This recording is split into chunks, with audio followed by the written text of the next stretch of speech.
ക്രൈസ്തവ സഭയുടെ ചരിത്രത്തിൽ വിശ്വാസത്തിനായി രക്തസാക്ഷിത്വം വരിച്ചവർ നിരവധിയാണ്. എന്നാൽ ശത്രുക്കൾ കൊലപ്പെടുത്താൻ ശ്രമിച്ചിട്ടും അത്ഭുതകരമായി മരണമുഖത്തു നിന്ന് ജീവിതത്തിലേക്ക് തിരിച്ചുവന്ന ചില വിശുദ്ധരുണ്ട്.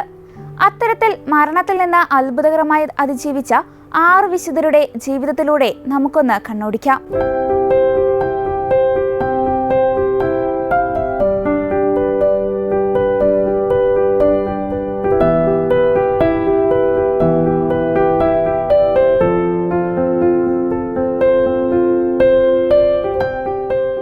നൂറ്റാണ്ടിൽ ഇറ്റലിയിൽ ജനിച്ച വിശുദ്ധ ഡെന്നീസ് ഫ്രാൻസിലെ പാഗൻ വംശജർക്കിടയിൽ സുവിശേഷം പ്രസംഗിക്കാനാണ് നിയോഗിക്കപ്പെട്ടത്.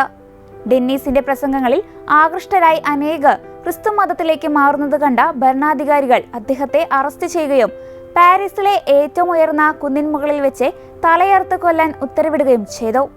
തല വെട്ടിമാറ്റപ്പെട്ട ഉടനെ മരണം സംഭവിക്കുന്നതിന് പകരം അവിടെ കൂടിയിരുന്നവരെ ഞെട്ടിച്ചുകൊണ്ട് ഒരു അത്ഭുതം സംഭവിച്ചു. വെട്ടിമാറ്റപ്പെട്ട സ്വന്തം തല കയ്യിലെടുത്തുകൊണ്ട് അദ്ദേഹം എഴുന്നേൽക്കുകയും ചുറ്റും നിന്നവരോട് പ്രസംഗിക്കാൻ തുടങ്ങുകയും ചെയ്തു. ഈ കാഴ്ച കണ്ട് സ്തംഭിച്ചുപോയ പടയാളികൾക്കും അധികാരികൾക്കും അദ്ദേഹത്തെ തടയാൻ കഴിഞ്ഞില്ല. കയ്യിൽ സ്വന്തം തലയുമായി 6 മൈലോളം ദൂരം അദ്ദേഹം നടന്നു പ്രസംഗിച്ചുവെന്നാണ് ചരിത്രം പറയുന്നത്. 6 മൈൽ പിന്നിട്ട ശേഷം അദ്ദേഹം നിലം പതിക്കുകയും മരണം സംഭവിക്കുകയും ചെയ്തു. അടുത്തത് യോഹന്നാൻ ശ്ലീഹായെ പറ്റിയാണ്. AD 95 യോഹന്നാൻ ശ്ലീഹായെ അറസ്റ്റ് ചെയ്ത റോമൻ അധികാരികൾ അദ്ദേഹത്തെ കൊളോസിയത്തിൽ വെച്ച് പൊതുജന മധ്യത്തിൽ വധിക്കാൻ ഉത്തരവിട്ടു. തിളച്ചുമറിയുന്ന എണ്ണയിലിട്ട് കൊല്ലുക എന്നതായിരുന്നു ശിക്ഷാവിധി. എന്നാൽ വലിയൊരു ജനക്കൂട്ടത്തെ സാക്ഷിയാക്കി അദ്ദേഹത്തെ എണ്ണപാത്രത്തിലേക്ക് എറിഞ്ഞപ്പോൾ എല്ലാവരെയും വിസ്മയിപ്പിച്ചുകൊണ്ട് അത്ഭുതം സംഭവിച്ചു. തിളയ്ക്കുന്ന എണ്ണയിൽ കിടന്നിട്ടും അദ്ദേഹത്തിന്റെ ശരീരത്തിൽ ഒരു പൊള്ളൽ പോലും ഏറ്റില്ല. യോഹന്നാൻ ശ്ലീഹായ്ക്ക് ഒന്നും സംഭവിക്കാത്തത് കണ്ട് കൊളോസിയത്തിൽ തടിച്ചുകൂടിയ ജനങ്ങൾ അത്ഭുതപ്പെടുകയും അവർ ക്രിസ്തുമതത്തിലേക്ക് മാറുകയും ചെയ്തുവെന്നാണ് ചരിത്രം. കൊല്ലാൻ പലവിധത്തിൽ ശ്രമിച്ചിട്ടും പരാജയപ്പെട്ട അധികാരികൾ പ്രകോപിതരാവുകയും ഒടുവിൽ അദ്ദേഹത്തെ പത്മോസ് ദ്വീപിലേക്ക് നാടുകടത്തുകയും ചെയ്തു.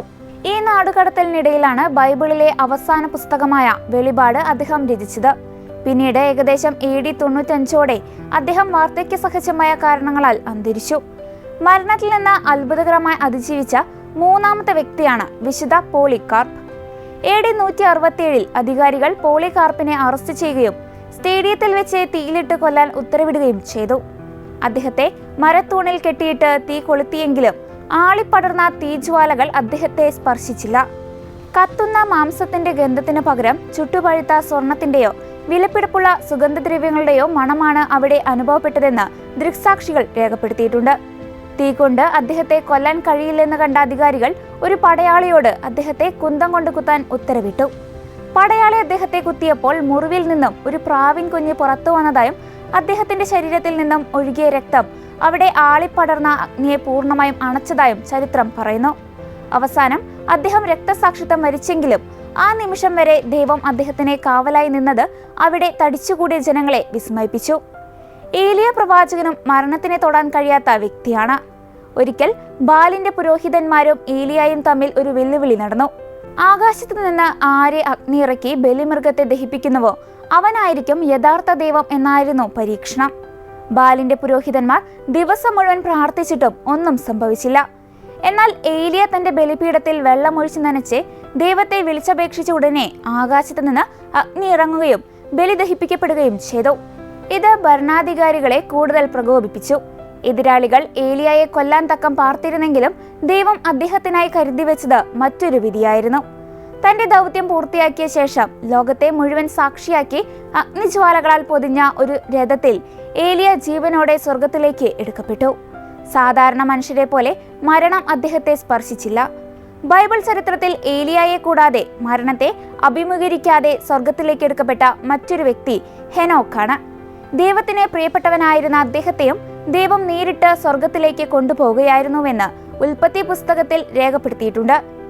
ബൈബിളിലെ പ്രവാചകന്മാരിൽ എല്ലാവർക്കും ഇഷ്ടപ്പെട്ട പ്രവാചകനാണ് ദാനിയേൽ. പ്രവാസകാലത്ത് ബാബിലോണിലെ ഭരണകൂടത്തിൽ ഉന്നത പദവികൾ അലങ്കരിച്ചിരുന്ന ദാനിയേൽ പ്രവാചകൻ മരണത്തിൽ നിന്ന് അത്ഭുതകരമായി രക്ഷപ്പെട്ട സംഭവം പുരാതന ചരിത്രരേഖകളിൽ ഇന്നും വിസ്മയമായി തുടരുന്നു. ദാനിയേലിനോട് അസൂയ പൂണ്ട മറ്റുദ്യോഗസ്ഥർ രാജാവിനെ തെറ്റിദ്ധരിപ്പിച്ച് ഒരു പുതിയ നിയമം കൊണ്ടുവന്നു. അടുത്ത 30 ദിവസത്തേക്ക് രാജാവിനെ അല്ലാതെ മറ്റൊരു ദൈവത്തെയോ മനുഷ്യനെയോ ആരാധിക്കുന്നവരെ സിംഹങ്ങളുടെ ഗുഹയിലേക്ക് എറിയണമെന്നായിരുന്നു നിയമം. എന്നാൽ തന്റെ വിശ്വാസത്തിൽ ഉറച്ചുനിന്ന ദാനിയേൽ പതിവ് പോലെ ദൈവത്തോട് പ്രാർത്ഥിക്കുന്നത് തുടർന്നു. നിയമം ലംഘിച്ചതിന്റെ പേരിൽ രാജാവിനെ ഇഷ്ടമില്ലാതിരുന്നിട്ടും ദാനിയേലിനെ സിംഹങ്ങളുടെ ഗുഹയിലേക്ക് എറിയാൻ അദ്ദേഹം ഉത്തരവിട്ടു. ആ രാത്രി മുഴുവൻ ദാനിയേൽ ക്രൂരരായ സിംഹങ്ങൾക്കൊപ്പം ഗുഹയിൽ കഴിഞ്ഞു. പിറ്റേന്ന് രാവിലെ പരിഭ്രാന്തനായി ഗുഹയിലെത്തിയ രാജാവ് കണ്ടത് വിശ്വസിക്കാനാവാത്ത കാഴ്ചയായിരുന്നു. ഒരു പോറൽ പോലും ഏൽക്കാതെ ദാനിയേൽ ജീവനോടെ ഇരിക്കുന്നു. ദൈവം തന്റെ ദൂതനെ അയച്ച് സിംഹങ്ങളുടെ വായ അടച്ചു കളഞ്ഞു എന്നായിരുന്നു ദാനിയേലിന്റെ സാക്ഷ്യം. ദാനിയേലിന്റെ ദൈവമാണ് യഥാർത്ഥ ദൈവമെന്ന് ബോധ്യപ്പെട്ട രാജാവ് അദ്ദേഹത്തെ ഗുഹയിൽ നിന്ന് മോചിപ്പിക്കുകയും ദാനിയേലിനെതിരെ ഗൂഢാലോചന നടത്തിയവരെ ശിക്ഷിക്കുകയും ചെയ്തു. അവസാനമായി സിയന്നയിലെ വിശുദ്ധ കത്രീനയുടെ ജീവിതമാണ്. മറ്റ് വിശുദ്ധരെ പോലെ രക്തസാക്ഷിത്വം വരിക്കുകയോ കൊല ചെയ്യപ്പെടാൻ വിധിക്കപ്പെടുകയോ ചെയ്തുകൊണ്ടല്ല കാതറിൻ ഈ പട്ടികയിൽ ഇടം പിടിച്ചത്. മറിച്ച് ഏകദേശം 19 വർഷത്തോളം വിശുദ്ധ കുർബാന സ്വീകരിക്കുന്നത് ഒഴിച്ചാൽ മറ്റ് ആഹാരങ്ങളൊന്നും അവർ കഴിച്ചിരുന്നില്ല. ഇത്രയും ദീർഘകാലം കഠിനമായ ഉപവാസം അനുഷ്ഠിച്ചിട്ടും സഭയ്ക്കും സമൂഹത്തിനുമായി സജീവമായി പ്രവർത്തിക്കാൻ അവർക്ക് സാധിച്ചു എന്നത് വലിയൊരു അത്ഭുതമായി കണക്കാക്കപ്പെടുന്നു. വെറുമൊരു മിസ്റ്റിക് മാത്രമല്ല, മാർപ്പാപ്പയെ പോലും തിരുത്താൻ ധൈര്യം കാണിച്ച ധീരയായ വനിതയായിരുന്നു അവർ. തന്റെ 33-ാം വയസ്സിൽ അവർ ഇഹലോകവാസം വെടിഞ്ഞെങ്കിലും അതിനു മുൻപുള്ള ദശാബ്ദങ്ങളിൽ അവർ നയിച്ച തീക്ഷ്ണമായ ആത്മീയ ജീവിതവും ഉപവാസവും ഇന്നും ചരിത്രകാരന്മാരെയും ശാസ്ത്രലോകത്തെയും വിസ്മയിപ്പിക്കുന്നു. സാധാരണ മനുഷ്യർക്ക് ആഹാരമില്ലാതെ ഏതാനും ദിവസങ്ങൾ പോലും ജീവിക്കാൻ പ്രയാസമുള്ളപ്പോൾ ദൈവത്തിലുള്ള അചഞ്ചലമായ വിശ്വാസം കൊണ്ട് 19 വർഷം മുന്നോട്ടു പോകാൻ അവർക്ക് സാധിച്ചു എന്നത് വലിയൊരു വിശ്വാസ സത്യമായി ഇന്നും നിലകൊള്ളുന്നു.